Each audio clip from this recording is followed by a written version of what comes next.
All right. Hi, it's Carlo, Miss Dawson. All right. So I want to talk to you guys.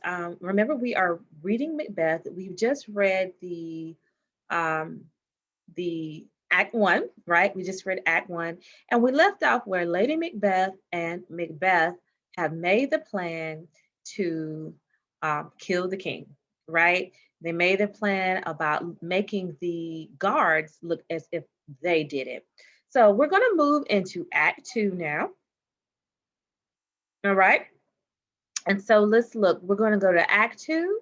We see that there are four scenes in Act Two. So let's start with scene one. All right. And we have Act Two. All right. We have the flag with the skull. Okay. So let's go to the next page. Act Two, Scene One. How goes the night, son? The moon has set.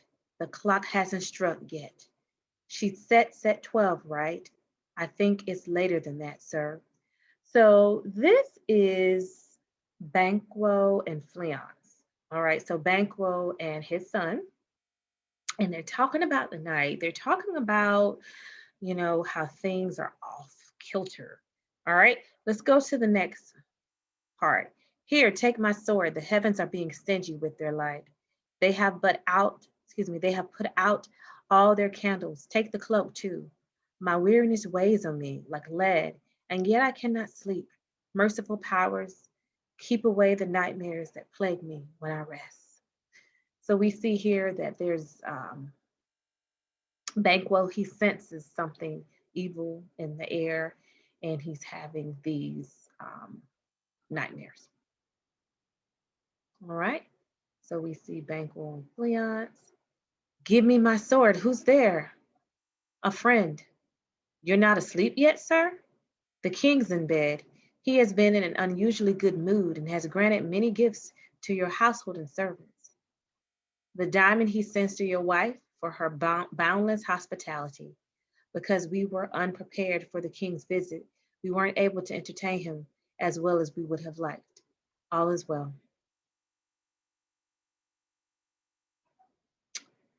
I dreamed of three witches last night. At least part of what they told you has come true. I don't think about them now.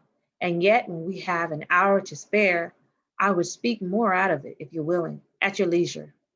If you will support me when the time comes, there will be something in it for you.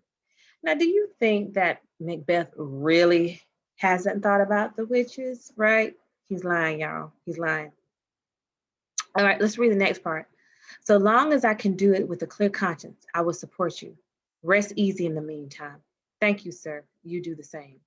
So we see here where, once again, that foil between Banquo and Macbeth, right? They're foils for one another. So we have one person, right? We have Macbeth who is evil or turning dark at this point, whereas Banquo is still being honest and well balanced.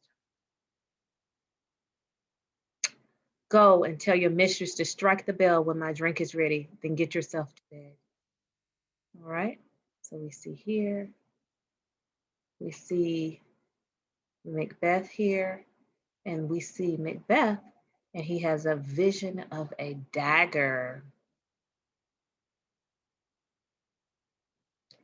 Is this a dagger I see in front of me, the handle pointing toward in hand? Come, let me hold thee. I do not have you, but I still see you.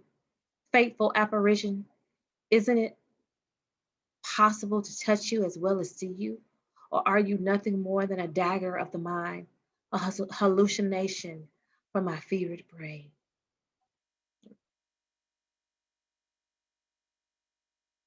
I see you still and look as real as the dagger I'm drawing now. You beckon me to go where I was going already. Well, I was to use an instrument just like you. Either my eyes are now the fools of my other senses, or else they're greater than all the rest. I see you, and on your blade and handle I see drops of blood. that were not there before. There's a dagger, there's no dagger here. It is the bloody business at hand that gives me these visions. Now half the world is asleep, seemingly dead and abused by wicked dreams. Now witches offer their sacrifices to their godless Hecate, an old man murderer, roused by the howls of his wolf, stalks hungrily towards his intended like a ghost.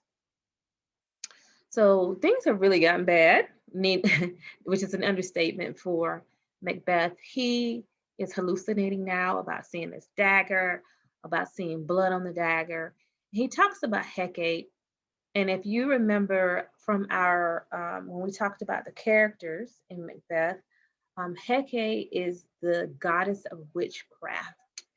And he refers to Hecate and, so he, whereas when Banquo and Macbeth earlier um, talked about the witches being instruments of evil, we see now Macbeth has given in to these evil witches.